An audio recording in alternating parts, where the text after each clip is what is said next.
ABC Kinderteach presents April's Kittens, written by Claire Turley Newberry.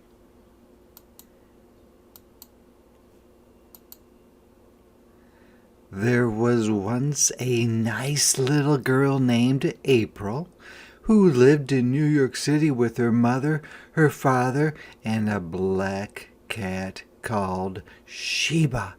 Nobody has much room in New York because so many people are trying to live there at the same time.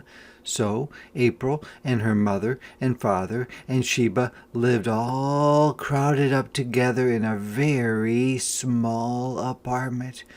It was so small that there wasn't even room in it for April to have a real bed, and although she was 6, she still slept in a crib. April's father called it a one-cat apartment, and he often warned Sheba against having a family. "One cat is all very well," he would say, smoothing her sleek black head, "but one is quite enough. Remember that, Sheba. This is a strictly one-cat apartment." Sheba, however, paid not the slightest attention. She went right ahead and had kittens, 3 of them, 1 black and 2 with tiger stripes. Of course, April was enchanted. All day long she sat on the floor beside Sheba's box and adored them. It was all her mother could do to pry her away from them long enough to brush her hair, or wash her face, or eat her meals. All she wanted to do was sit on the floor and watch Sheba's kittens. Her father was not nearly so pleased with them. "4 cats in an apartment this size is exactly 3 too many," he grumbled. "You will have to do something about those kittens, Margaret, and the sooner the better, before April gets attached to them." "Now, Charles, those kittens can't possibly bother you while they're so tiny. They don't make any noise, and they're too little to climb out of the box. Don't worry, we'll find homes for them all in good time." April did not listen. She was much too busy watching the kittens. One of the striped ones had a white nose and forehead, which made her look as though her hair were parted in the middle. Her little paws were white too, and the tiny pads on them were of the tenderest pink. April ran a gentle forefinger over her little furry head and gave a sigh of pure happiness. Then she stroked the other 2 and Sheba so they wouldn't feel neglected. It was plain to her that Daddy was mistaken about there being room in the apartment for only 1 cat. Here they were with 4, and how much more delightful life was for everyone. So April thought. "What are we going to name them, Mommy?" she asked one day. "Well, let's see now," said her mother, glancing up from the dress she was lengthening for April. "How about Tommy or Tiger or Tabby?" April considered, frowning seriously. Then she shook her head. "No, Mommy, I don't like any of those." "Well then, how about Midge or Mouser, or how about Midnight for the little black one?" "No, Mommy, I don't like any of those either," said April to each suggestion, and she begged her mother to think of some more names. This went on for days. At last her father took a hand. "I'm going to name those kittens myself, here and now, and get it settled," he announced one morning, and he strode across the room to the kitten box. The kittens already had their eyes open and were busily crawling over, under, and around Sheba and each other. It was certainly high time they had names. Said April's father, regarding them thoughtfully. He tickled the black one's fat little tummy, and they all laughed to see it stretch and yawn, showing a pink-lined mouth and the tiniest white teeth in the world. "Kitten, I name you Charcoal, he said impressively, and April giggled her approval. He touched the next kitten, the tiger-striped one without any white on it. Kitten, I name you Butch. Daddy, you're good, laughed April. He looks as if his name was Butch. His name is Butch, said her father firmly, and then he touched the third and last kitten, the sweet-faced one with her hair parted in the middle. April caught her breath. Oh, Daddy, do be careful with that one. Here goes, said her father. Kitten, I name you Brenda. There you are, April. Charcoal, Butch, and Brenda. Brenda, repeated April, trying it out. Daddy, you're good. You're a wonderful kitten namer. Thank you, April. I don't think I'm so bad myself, said her father. He turned to her mother. Now that they're all properly named, what are we going to do with them, Margaret? In a few more days I'll be climbing out of the box, and then this place will be simply swarming with kittens. You won't be able to walk across the room without stepping on them. Have you found anyone to take them yet? His words brought forth a wail of protest from April. Oh, Daddy, aren't we going to keep them? Charles, dear, murmured her mother, that wasn't tactful. I know, he said hastily with an uneasy glance at April's face. Well, Margaret, I told you in the beginning you'd better do something before she got attached to them. Now, what are we going to do? Let's keep them, Mummy, please, let's keep them, begged April. Her mother thought for a moment. Why don't we let April keep one of the kittens and give away Sheba and the other two, she suggested. April's father brightened. The very thing, he agreed heartily. Why didn't we think of that before? You'd rather have a kitten to play with, wouldn't you, honey? Of course she would, said her mother soothingly, and we'll find nice homes for the others. How would that be, darling? April looked down at the kittens, batting her eyelashes rapidly to keep back the tears. If she had to choose one of them, there was no doubt which it would be. She loved them all, but Brenda, dear little Brenda, with the tiny white feet and her hair parted sweetly in the middle, was far and away her favorite. But how could she give up Sheba? Do we really have to give Sheba away if we keep a kitten? She faltered. I'm afraid so, dear. You know it bothers Daddy to have too many cats around. April sighed heavily and smoothed Sheba's black velvet fur. Sheba, who was scrubbing little Charcoal, gave her hand a sudden lick with her rough tongue, and at that April's tears spilled over and dripped slowly onto the kittens, making wet patches in their soft fur. But what shall we do with Sheba, Mommy? Oh, I don't know, said her mother cheerfully. Perhaps Aunt Helen would take her. Sheba would like to live in the country, I'm sure. But if you'd rather keep her and give away the kittens, it's all right, just so long as we don't have more than one cat. That's what Daddy says, you know. Yes, Mommy, I know, said April huskily. The next day was a most important one. The kittens had their first dish of milk. They didn't know what it was to begin with, but when their noses had been pushed into it several times, they began to get the idea. Then they tried to lap, but they had a hard time of it. Either their little bobbing heads didn't quite reach the milk, or else they dipped into it too far and got it up their noses, which made them sneeze and shake their heads. The silly little things didn't know enough even to keep their feet out of the dish, and they had to be lifted out of it again and again. Never mind, kittens, you'll learn, said April's mother. She put them back in the box, and Sheba gave them each a good bath. They needed it too, for their faces were all milky and their paws were sopping.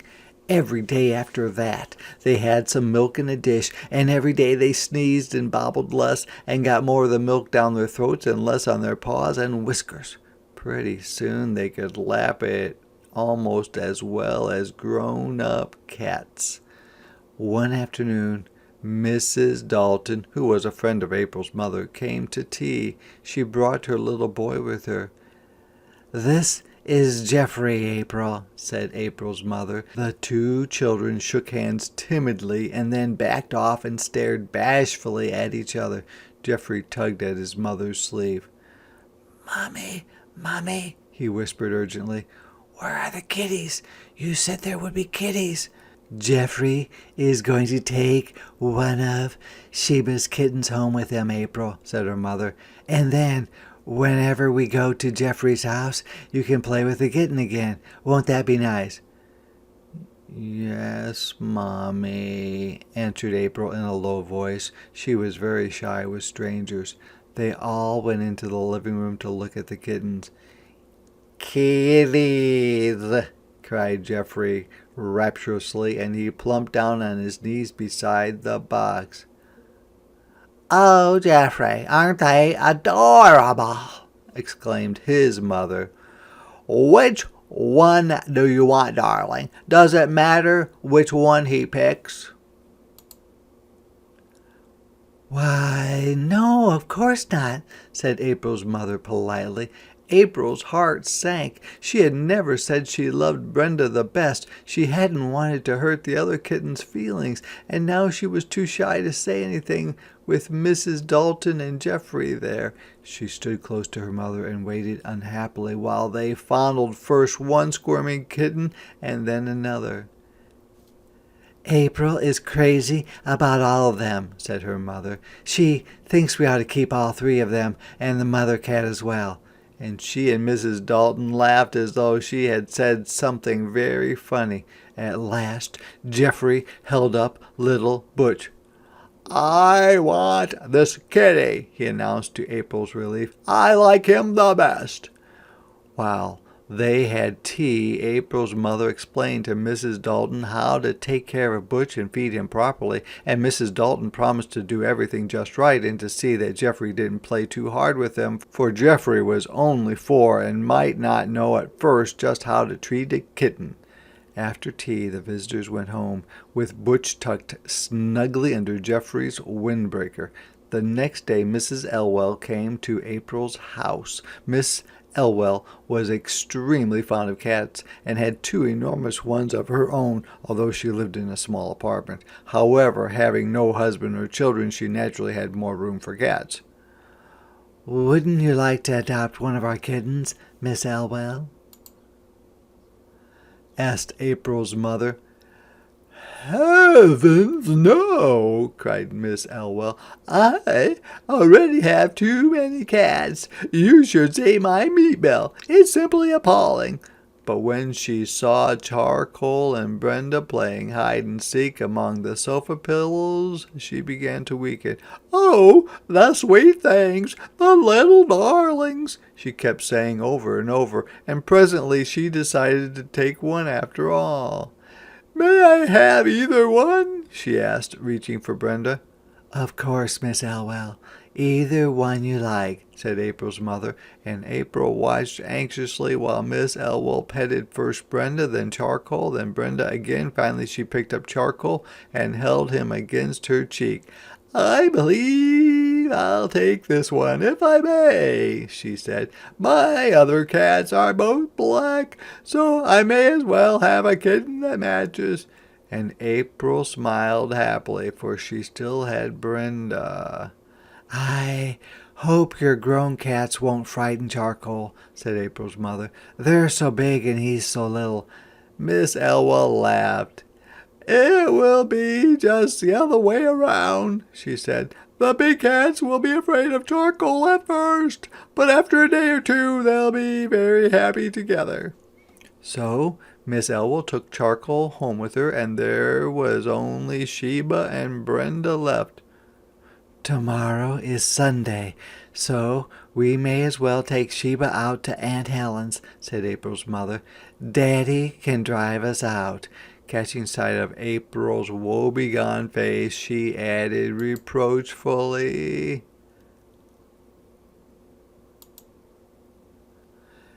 "You aren't going to be naughty about it, are you, darling? You know what Daddy said." April swallowed hard and was silent. She was trying to be good, but it was hard work. That evening she scarcely noticed the kitten. Instead, she followed Sheba around, showering her with attentions. She fed Sheba her ground meat by hand for Sheba's greater enjoyment, and every time she lay down for a cat nap, April at once covered her tenderly with a doll's blanket.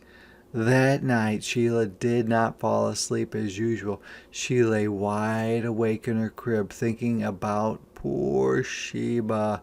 Would Sheba be happy at Aunt Helen's house, she wondered, or would she be lonely and miserable? Pretty soon voices floated in from the living room. "What will Helen say when we drive out tomorrow with a yowling cat in the back seat?" her father asked. "Does Helen want the cat?" Her mother laughed a little. "Well, not particularly, I'm afraid. She'd much rather have a kitten, of course, but she promised to take Sheba if no one else would. I suppose Helen can give her to one of the neighbors if she doesn't want to keep her." There was a silence, then April's father said, "Poor old Sheba. I hope she does find a good home. She's such a nice cat." "She is a nice cat," agreed her mother soberly. "I'd feel happier if we were keeping her and giving away the kitten." "Most people like kittens. They're so cunning, but not many care about a grown cat they haven't raised themselves."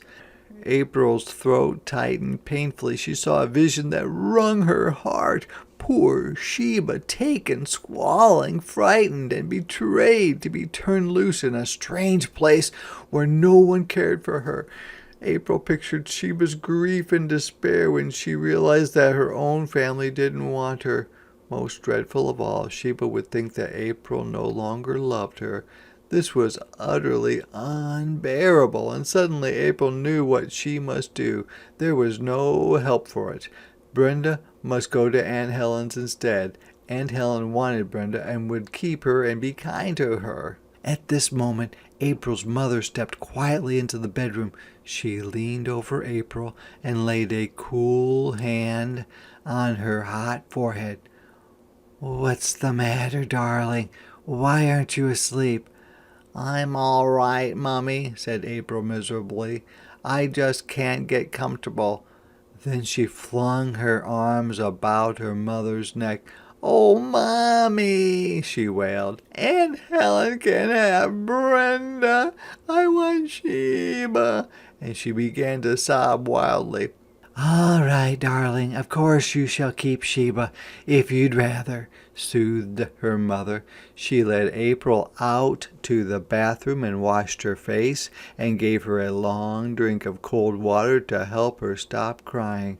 The sobs died down into an occasional hiccup, and soon April was back in bed again, with a clean hanky in her hand, while her mother straightened up the tumbled bedding. When she had finished tucking April in, she went to the door and called April's father. "Charles, come here a minute. I want to show you something." April's father put down his newspaper and came in. "What's the matter?" he asked. "Look, Charles, April will have to have a new bed. She has outgrown this one." He looked, and it was perfectly true. April was very small for her age, and that was why she had slept in a crib so long. But now, at last, she had outgrown it. When she stretched out, her toes touched the foot. "You're right. She certainly can't sleep in that crib much longer. She'll have to have a real bed." "But we can't get it into this apartment," her mother pointed out. "There just isn't room." "Then we shall simply have to move into a larger apartment," said her father. "We need more room anyhow. We're much too crowded here." April sat up. "Daddy," she cried, "when we get a new apartment, what kind will it be? I mean, will it be just another one-cat apartment like this one, or... Her voice broke and she gazed up at him imploringly. He hesitated for a moment. Then he said, "Well, Margaret, what do you think? Shall we get a 2-cat apartment this time?" "Charles," replied her mother, "I think that's a splendid idea. What this family really needs is a good, roomy 2-cat apartment. What do you think, April?" "Mommy," said April earnestly, "I think it would be just perfect." "Then it's settled," said her father with a smile. "We'll keep the 2 cats, and tomorrow morning we'll go apartment hunting." April paused just long enough to give each of her parents a smothering hug. Then she ran out into the living room to tell Sheba and Brenda the good news. And when she was tucked into bed again, she made up a poem because she was so happy. It was a song for cats, and this is how it went. I purr, and I purr, and I purr, and I purr, and I curl up warm. Then April herself curled up warm and went to sleep. The end.